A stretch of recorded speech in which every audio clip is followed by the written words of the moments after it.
السلام علیکم ناظرین، میں ہوں فاہد حسین اور یہ ہے ریڈ زون فائلز۔ پہلے آج کی ٹاپ سٹوریز۔ اپوزیشن عوام کے پاس چلی گئی، شروعات سیمینار سے کی، منزل ہے احتجاج کے ذریعے نئے الیکشن کروانا، لیکن کیا حکومت پر اتنا دباؤ بن پائے گا؟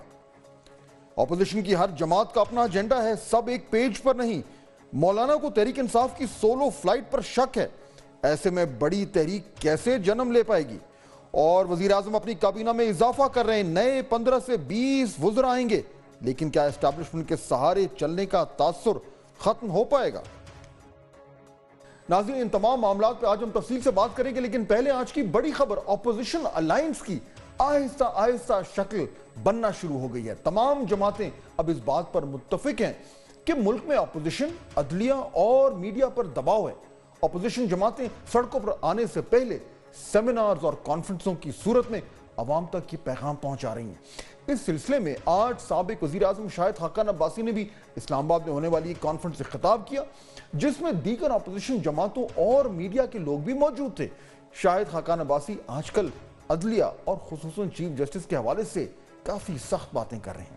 اس کانفرنس میں بھی انہوں نے کہا کہ آئینی ترمیم کے بعد عدلیہ اتنی کمزور ہو گئی ہے کہ چیف جسٹس اپنی مرضی سے بینچ تک نہیں بنا سکتے۔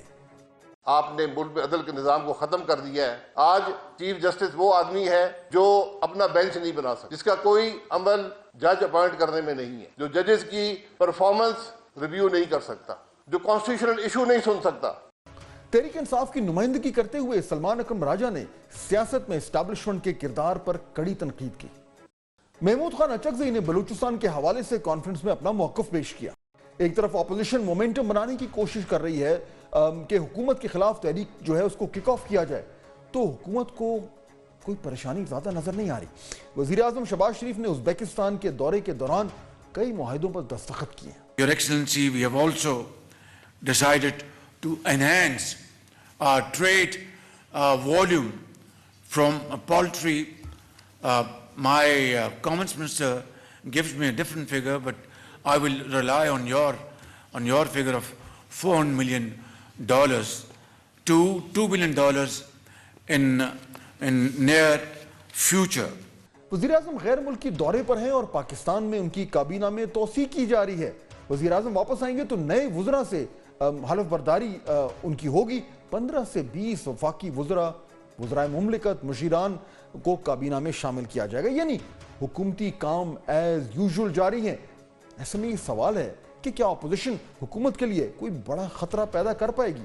پچھلے ایک سال میں اس بات میں کوئی شک نہیں کہ پابندیاں بڑھی ہیں، معاشرے کے سبھی طبقات اس بات پر متفق ہیں، لیکن کیا حکومت کے خلاف ایک تحریک لانچ کی جا سکتی ہے؟ کیا مختلف ایجنڈا رکھنے والی اپوزیشن کی جماعتیں اتنا پریشر بنا پائیں گی کہ نئے الیکشن کال کر لیے جائیں؟ ان سب باتوں میں ابھی وقت ہے۔ دیکھنا ہوگا کہ کیا اپوزیشن کی جماعتیں اپنی پارٹی کے مفاد سے آگے بڑھ کر کچھ کر پاتی ہیں۔ اسی حوالے سے ایک خبر یہ ہے کہ جے یو آئی اب بھی تحریک انصاف کو کچھ شک کی نظر سے دیکھتی ہے۔ مولانا فضل الرحمان نے گرینڈ اپوزیشن الائنس میں باقاعدہ شمولیت سے قدم پیچھے ہٹا لیا ہے۔ ان کے پی ٹی آئی کے حوالے سے تحفظات تاحال برقرار ہیں۔ اب وہ ہمیں ہمارے ساتھ چلنا چاہتے ہیں، تو ہماری جو نا آپس میں میٹنگ ایک دو ہوئی ہیں اس حوالے سے، مگر جو ہماری ریزرویشنز ہیں اس کا جواب نہیں آیا۔ اب جو یہ کانفرنس چل رہی ہے ان کی آج اور کل جو ہے اس میں ہم پارٹیسپیٹ کریں گے، مگر پارٹ آف الائنس نہیں ہوں گے۔ ہم اپنی بات کریں گے، ہم اپنی بات رکھیں گے، مگر ابھی تک ہم کسی اتحاد کا نہ حصہ ہیں، نہ ابھی تک کوئی ہم نے فیصلہ کیا ہے۔ سیاسی جماعتوں کے علاوہ تحریکوں کی کامیابی میں اسٹیبلشمنٹ کا رول بھی بڑا اہم ہوتا ہے، کم از کم ہماری ماضی تو یہی بتاتا ہے۔ وقت حاضر کی بات کریں تو حکومت اور اسٹیبلشمنٹ کا ایک پیج والا معاملہ اپنی جگہ موجود ہے، اسی لیے حکومت اپوزیشن کو اپنے لیے کوئی بڑا چیلنج نہیں سمجھتی۔ آئینی ترمیم کی طرح پھر سے اپوزیشن کی ساری گیم مولانا فضل الرحمان کے ہاتھ میں کیسے ہے، تجزیہ کریں گے میری نظر میں، لیکن پہلے آج کے مہمان۔ ناظرین، اسی معاملے پہ ذرا تفصیل سے بات کرتے ہیں کیونکہ آج یہ بڑا ایونٹ ہوا ہے، اپوزیشن جماعتوں کا جو سیمینار ہے، اور یہ باقاعدہ طور پر جو ایک کمبائنڈ ایفرٹ ہو رہا ہے کہ تمام جماعتوں کو ایک ساتھ ملایا جائے، یہ اس کا ایک فارمل طریقے سے اس کا شاید آغاز ہوا ہے اس ایونٹ کا، اور یہ اب کل بھی ہونا ہے۔ اس کو جو ہے وہ ایک طریقے سے لیڈ کر رہے ہیں شاہد خاقان عباسی صاحب، پاکستان کے سابق وزیر اعظم ہیں، عوام پاکستان جماعت کے سربراہ بھی ہیں، اور آج جو ہے وہ انہوں نے ہی اس کانفرنس میں جو ہے وہ تقریر بھی کی اور ہر حوالے سے جو ہے وہ جو مین ایک سینٹرل رول ہے اس تمام تر ایفرٹ میں وہ ادا کر رہے ہیں. ہمیں جوائن کر رہے ہیں یہاں اسٹوڈیو میں شاہ صاحب. السلام علیکم. اچھا, یہ جو سیمینار ہوا ہے شاہ صاحب, اس میں کک آف ہو گیا ایک طریقے سے, جو آپ کی کوششیں ہیں کہ تمام جماعتوں کو ساتھ ملایا جائے, لیکن بڑی مشکل سے ہوا یہ, آپ کو جگہ نہیں مل رہی تھی, لیکن وہ بہرحال ہو گئی اور اب چل پڑا. اب اس کے نتیجے میں آپ آج کا دن ہے, کل کا دن ہے, اس میں سے آؤٹ کم کیا چاہ رہے ہیں؟ دیکھیں, یہ بنیادی طور پہ ہم نے کانفرنس رکھی تھی. اپوزیشن کی جب میٹنگز ہوئیں تو وہاں پر ہم نے ان کو یہی کہا کہ ہم سب کے آپس میں, ہم تو خیر پارلیمنٹ میں نہیں ہیں, بٹ جو باقی جماعتیں ہیں آپ کے آپس میں تحفظات بھی ہیں, اختلافات بھی ہیں, الیکشن بھی آپس میں لڑتے ہیں, اور کچھ فکری سوچ بھی فرق ہے, لیکن بہت سا کامن گراؤنڈ بھی ہے جس پر بات. تو ہم نے کہا کہ میں اور چکزئی صاحب ایک کانفرنس ہوسٹ کر دیتے ہیں جس کی بنیادی تھیم ہوگی کہ supremacy of constitution and rule of law. یہ نقطہ لے کر ہم نے یہ کانفرنس رکھی, اور اس میں ہم نے پہلے دن انوائٹ کیا جو میڈیا ہے, جو سول سوسائٹی ہیں, انٹلیکچوئلز ہیں جو لکھتے ہیں سیاسی معاملات پر, اور لائرز کو. اور دوسرے دن ہم نے پولیٹیکل لیڈرز کو دعوت دی ہے. تو یہ اس کی بنیادی بات ہے. یہ کوئی الائنس بنانے کا بلڈنگ بلاک نہیں ہے. یہ اپوزیشن کی جو پارٹیز ہیں ان کے آپس میں یہ سمجھ لیں کہ ایک میٹنگ آف دا مائنڈ سمجھ لیں, ایک کامن گراؤنڈ کو طے کرنا کہ کم از کم اس نقطے پر اتفاق کر لیں, اسے کمٹ کریں, کیونکہ ملک کے مسائل کا حل یہی ہے. لیکن کیونکہ شاہ صاحب چیمپئنز ٹرافی پاکستان میں چل رہی ہے تو میں کرکٹ کی اصطلاح میں بات کروں گی, ایک طریقے سے نیٹ پریکٹس ہو رہی ہے یہ کہ اگر اپوزیشن الائنس کے ساتھ آگے چلنا ہے تو جو بھی مسئلے مسائل ہیں جماعتوں میں ان کا آئیڈیا ہونا شروع ہو جائے. اور اس میں جو لوگوں کو بلایا جا رہا ہے اس میں بھی کچھ پرابلم بیچ میں کچھ ہوا ہے. تو کل جو کہا جا رہا تھا کہ یہ مہارنگ بلوچ ہیں یا منظور پشتین ہیں یا محسن داوڑ ہیں, یہ بھی وزٹ کر رہے ہیں, حالانکہ پہلے شاید تھا کہ انہوں نے نہیں آنا. نہیں, یہ سب ڈسکس ہوا تھا. تو ہم نے کہا تھا کہ ہم یہاں کنٹروورسی کریٹ نہیں کرنا چاہتے. ڈیفینیٹلی جو بلوچستان کے ایشوز ہیں, جو فارمر کے پی کے ایشوز ہیں, فاٹا کے ایشوز ہیں, فارمر فاٹا, وہ اپنی جگہ پر ہیں اور وہ ملک کے لیے امپورٹنٹ ہیں. لیکن یہاں پر ہم ایک نیشنل قومی کانفرنس ہے, اس میں ہم نیشنل ایشوز پہ بات کرنا چاہتے ہیں. اور ویسے بھی ان کا اسپیشلی فاٹا کے اندر تو حکومت سے انٹریکشن ہے کہ صوبائی حکومت بھی بیٹھی ہے, وفاقی بھی بیٹھی ہے, اس میں ملٹری بھی بیٹھی ہے, اور وہ ایک اپنا معاملہ حل کر رہے ہیں. تو ہم یہاں پر کوئی ایسی فضا کریٹ نہیں کرنا چاہتے جہاں پر کوئی ہم نے یہ کہا تھا کہ ٹھیک ہے وہ ایشوز ہیں وہ اپنی جگہ پر دیکھ لیں گے, لیکن ان کو انویٹیشن نہیں ہے. لیکن وہ آ رہے ہیں پھر؟ نہیں, وہ نہیں آ رہے. اچھا, کیونکہ میں سوال اس لیے پوچھا تھا شاہ صاحب, کیونکہ جب بھی یہ بات ہوتی ہے جو ایفرٹ یہ کیا جا رہا ہے تمام اپوزیشن جماعتوں کو ساتھ ملانے کا, تو اس میں جو پاکستان تحریک انصاف کی طرز سیاست ہے وہ اور جو دیگر اس الائنس میں یا اس کوشش میں جو لیڈرز ہیں جس میں آپ بھی شامل ہیں اور دیگر بھی ہیں, تو وہ ہلکا سا ایک گیپ ہے. یعنی آپ مختلف طریقے سے سوچتے ہیں, اور ہلکا نہیں ہے, وہ کافی بڑا گیا, کافی بڑا گیا. صرف ہمارا نہیں ہے, مولانا صاحب کا ہے, مولانا صاحب کا, دیگر لوگوں کا ہے. بلکہ مولانا صاحب نے تو آج کامران مرتضیٰ صاحب نے یہ کہہ دیا ہے کہ ہمارے جو تحفظات تھے جو انہوں نے تحریک انصاف کو لکھے تھے اس الائنس کے حوالے سے, وہ ابھی تک ایڈریس نہیں ہوئے. چنانچہ وہ نہیں. صحیح بات ہے, صحیح بات. یہ کیوں نہیں ہو پا رہا؟ وہ تحفظات ہیں. کامران مرتضیٰ صاحب اور ادھر سے میرے خیال ہے انہوں نے اپوائنٹ کیا تھا پی ٹی آئی نے فارمر اسپیکر صاحب کو, جی, تو وہ آپس میں بات چیت کر رہے ہیں, لیکن وہ تحفظات ان کے برقرار ہیں. اس کے باوجود ہم نے کہا کہ اس پلیٹ فارم پر یہ ہم ہوسٹ کر رہے ہیں, تو اس پہ آ کر آپ آئین اور رول آف لا کی بات میں ضرور شامل ہوں, اور سب شامل ہوں گی. لیکن رول آف لا تو ایک بڑا یعنی کہ بہت ہی پاورفل کانسیپٹ ہے, لیکن ویگ بھی ہے. جب آپ اسپیسیفکس میں آئیں گے تو وہاں پہ پھر پرابلم شروع ہوں گے کہ بھئی کس پہ اگری کرنا ہے, کس پہ نہیں اگری کرنا. مثال کے طور پر 26ویں ترمیم ایک سینٹرل ایشو ہے, لیکن مولانا صاحب تو خود اس کے آرکیٹیکٹ ہیں, تو یہ جو ایشوز ہیں اس کو کس طریقے سے ٹیکل کریں گے پھر؟ دیکھیے, اس میں مولانا صاحب اس کے آرکیٹیکچر کو کافی چینج کیا. جی بالکل, جو اس میں کوئی پازیٹیو آرکیٹیکٹ نہیں تھے, اس کو ڈائلیوٹ کرنے والے تھے. اور میرا خیال ہے کہ میں ان کی طرف سے نہیں بول سکتا, لیکن اگر مولانا صاحب سے یہ پوچھا جائے کہ یہ ترمیم ہوتی یا نہ ہوتی تو آپ کیا چوائس کرتے, وہ شاید یہ چوائس کریں گے کہ ترمیم نہ ہو. ٹھیک. انہوں نے ایک جسے کہتے ہیں بڑی خرابی کو سے بچانے کے لیے چھوٹی خرابی کا ساتھ دیا. اور میرا خیال ہے جب وہ بات وہاں پہ پہنچ گئی تھی, وہ چوائس یہ تھی کہ وہ سپورٹ نہ کریں تو پرانی جو ترمیم تھی جو اس سے بہت زیادہ شدید تھی وہ پاس ہو جاتی, کیونکہ اس وقت لوگ توڑ لیے گئے تھے اور وہ ترمیم اس طرح پاس ہو جاتی. تو مولانا صاحب نے شاید یہ کمپرومائز وہاں پر کیا ہے. لیکن بالکل وہ کیا, لیکن اب اگر اس جو آپ نے کامن ایجنڈا بنانا ہے اس میں اگر 26ویں ترمیم آئے گی تو پھر مولانا صاحب تو اس میں حصہ نہیں, اگر یہ آپ لکھتے ہیں کہ جی 26ویں ترمیم کو ختم کیا جائے تو وہ تو اس کا حصہ پھر نہیں بن سکتے, کیونکہ جیسا بھی ہے انہوں نے تو ووٹ ڈالا ہے اس کے. چلیں یہ بات آئے گی, ڈیفینیٹلی یہ بات ہوگی. اس میں آپ یہ بات کر سکتے ہیں کہ اس کے جو منفی اثرات ہیں ان کو آپ درست کر سکتے ہیں, کیونکہ 26ویں ترمیم بہت ڈیمیجنگ ہے ملک کے پورے سیاسی ڈھانچے, آئینی ڈھانچے کے لیے.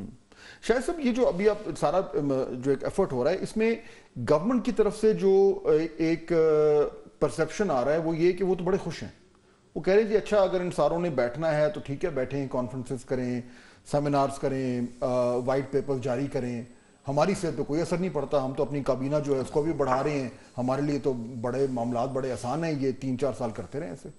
نہیں, حکومت کے پاس تو نہ کوئی اختیار ہے نہ کچھ ہے, وہ تو ایسے ہی خوش ہوتے رہتے ہیں دوسروں کی باتوں پر. ہم تو کوشش یہ ہے کہ اپوزیشن اپنا رول ادا کرے. حکومت کے پاس نہ اتھارٹی ہے, نہ انہوں نے 1 سال میں کوئی کام کیا ہے اور نہ کرنا ہے. تو ہم نے یہ کہا کم از کم اپوزیشن جو اپنا کانسٹیٹیوشنل رول ہے اس کے لیے تیار ہو, ایشوز پر اتفاق ہو اور ایک جوائنٹ اپوزیشن کی صورت میں سامنے آئے. تو یہ سمجھیں کہ ایک پہلا اس میں اندر یہ ایک سٹیپ ہے. آپ نے یہ سٹیپ لیا ہے اور آپ کا یعنی کہ جتنا لمبا ایکسپیرینس ہے پالیٹکس میں, آئی تھنک آپ پہلی بار شاید 88 میں آپ پہلی بار الیکٹ ہو کے آئے تھے اور ایٹ دا ہائیسٹ لیول آپ نے سرو کیا ہے. اس سارے ایکسپیرینس کو سامنے رکھتے ہوئے اس وقت جو ایک سیٹ اپ ہے, گورنمنٹ ہے اور اسٹیبلشمنٹ, اس کا جو بھی سسٹم ہے, جو اپوزیشن کو کمبائن طریقے سے آپ بنا رہے ہیں, شاید صاحب وہ کس طریقے سے افیکٹو ہو سکتی ہے؟ یہ تو ضرور ہو سکتا ہے کہ آپ کہیں کہ ٹھیک ہے جی ہم اپوزیشن کریں گے, ہم پارلیمنٹ میں بھی اگریسولی اپوزیشن کریں گے, لیکن ہم کیوس کی طرف نہیں جائیں گے اور ہم کوشش کریں گے کہ جلدی الیکشن ہو, لیکن ایک سرٹن پیرامیٹرز کے اندر رہتے ہوئے. آپ کی اور دیگر لوگ تو یہی چاہیں گے. یہی سوچ ہے کہ آپ جو اسٹریٹ پالیٹکس ہے وہ آخری طریقہ ہوتا ہے جب کچھ بھی نہ رہ جائے. اور مجھے ڈر یہ ہے کہ یہ جو اسٹریٹ کا ایلیمنٹ ہے یہ اوورٹیک نہ کر لے ملک کی سیاست کو. جہاں پر ملکی حالات پہنچ گئے ہیں, جو لوگوں کی حالت ہے, جو تکلیف ہے, جو بے روزگاری ہے, جو کاروبار میں کمی ہے, جو معیشت ناکام ہو گئی ہے, اس کے اثرات نے اگر سڑک پہ اپنا رستہ خود ڈھونڈنا شروع کر دیا پھر یہ حالات کسی کے کنٹرول میں نہیں رہیں گے. تو کم از کم اپوزیشن اپنی جگہ تو یہ رول ادا کرے کہ لوگوں کو یہ تو بتا سکے کہ بھئی ایک آلٹرنیٹ بھی ملک کے اندر موجود ہے. وہ آلٹرنیٹ کیا ہے آپ کا؟ یعنی اگر میں کہوں کہ تھوڑا سا اگر آپ وضاحت کریں کہ یہ جو اپوزیشن ہے یہ کس طریقے سے آپ کریں گے؟ دیکھیں اس اپوزیشن میں اگر آپ پارلیمنٹری سپورٹ دیکھیں یا جو پاپولر سپورٹ دیکھیں وہ تو پی ٹی آئی کی ہے, اس میں کوئی شبہ نہیں ہے. اب آج جہاں پہ ہم کھڑے ہیں اس میں ایک بہت بڑا عنصر جو ہے وہ پی ٹی آئی کا طرز حکومت تھا یا جو پی ٹی آئی کا رویہ رہا ہے. تو ان کو آج اپنے رویے کو بدلنا ہوگا. پی ٹی آئی آج اس ملک میں میری نظر میں سیاست میں ایک اہم عنصر ہے. تو اگر پی ٹی آئی اپنے سوچ کو, اپنے طریقہ سیاست کو تھوڑا اس پر کنسیڈر کرے, اس کو بدلے, کیونکہ یہ جو نفاق کی سیاست ہے, یہ جو انتشار کی سیاست ہے, یہ ملک کو کچھ نہیں دیتی. تو پھر ملک کے معاملات آگے بڑھ سکتے ہیں. اچھا, بڑا امپورٹنٹ پوائنٹ ہے, کیسے بدلیں, یعنی کیا کریں آپ کے خیال میں؟ اگر آپ پی ٹی آئی والے آپ سے پوچھیں کہ شاہد صاحب اب ہمیں بتائیں 2-3 پوائنٹس بتائیں کہ ہمیں اب ایسے سیاست کرنی چاہیے, تو آپ انہیں کیا ایڈوائز کریں؟ نہیں, یہ دیکھیں یہ پوائنٹس نہیں ہوتے, یا یہ کوئی آپ ڈیمونسٹریٹ نہیں کرتے کہ میں یہ کروں گا, یا آپ کہتے ہیں نہیں میں یہ سے کمٹ کرتا ہوں. بات یہ نہیں ہوتی, آپ کے رویے سے پتہ چلتا ہے. پی ٹی آئی بنیادی طور پہ ایک شخص ہے اور پاپولر سپورٹ ہے, بیچ میں کوئی لیڈرشپ نہیں ہے. لوگ ہیں لیکن وہ اختیارات نہیں رکھتے. تو عمران خان صاحب کو ایک سوچ دینی ہوگی کہ کیسے اس معاملے سے نکل سکتے ہیں. آج یہ جو ہم نے اس کو شکست اور فتح میں تبدیل کر دیا سیاست کو کہ ایک فریق ہارے گا اور ایک جیتے گا اور فریق بن گئے سارے, یہ نہیں چل سکتا.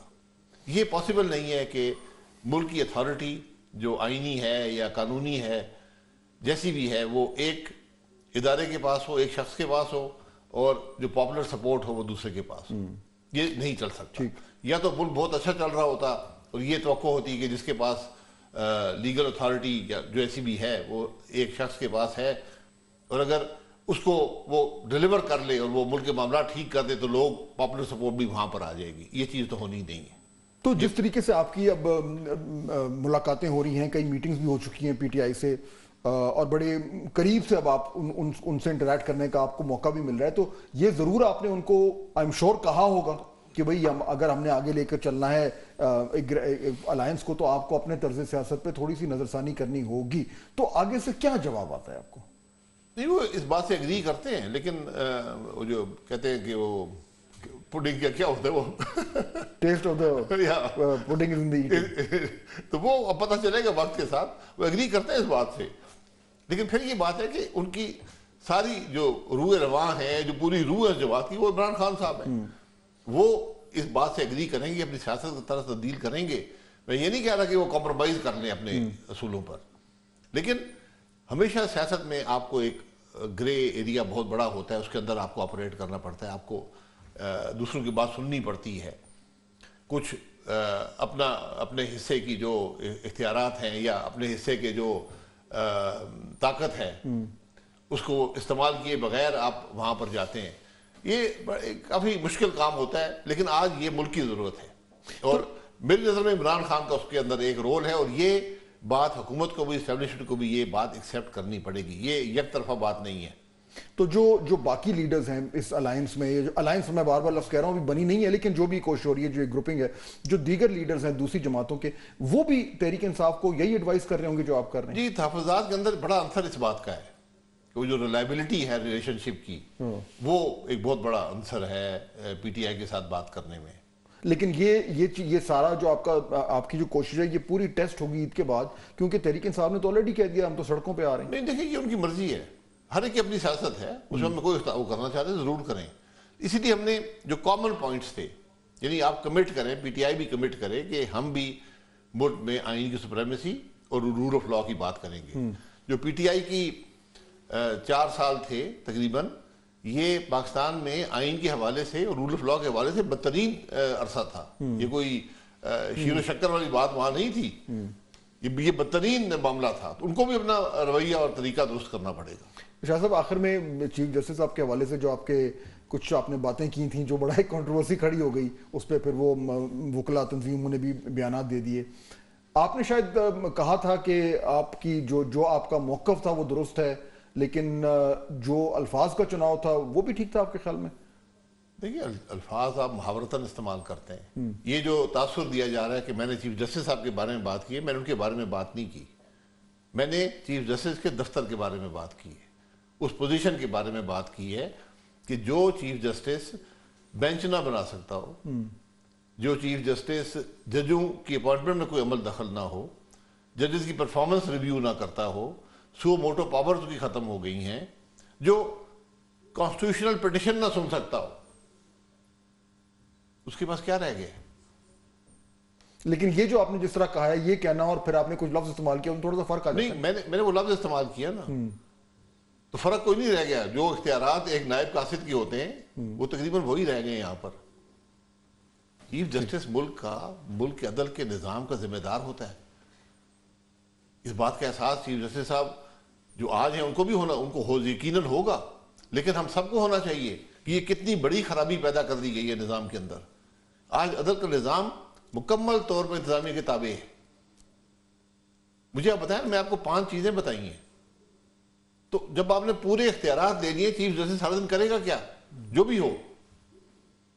ٹھیک, شاہد عباسی صاحب بہت شکریہ. ناظرین, گفتگو آپ سن رہے تھے, یہ جو ہے یہ کل بھی جاری ہے, اور دیکھنا یہ ہوگا کہ اس کے نتیجے میں جو ہے وہ کوئی کامن ایکشنبل اسٹریٹجی باہر نکلتی ہے, یا یہ صرف جو ہے وہ ایک جنرل اویئرنیس کے لیے یہ سیمینار جو ہے وہ کیا جا رہا ہے. ناظرین, اسی حوالے سے مولانا فضل الرحمان کا رول اب اپوزیشن اتحاد میں کیا ہوگا, اس پہ ذرا بات کرتے ہیں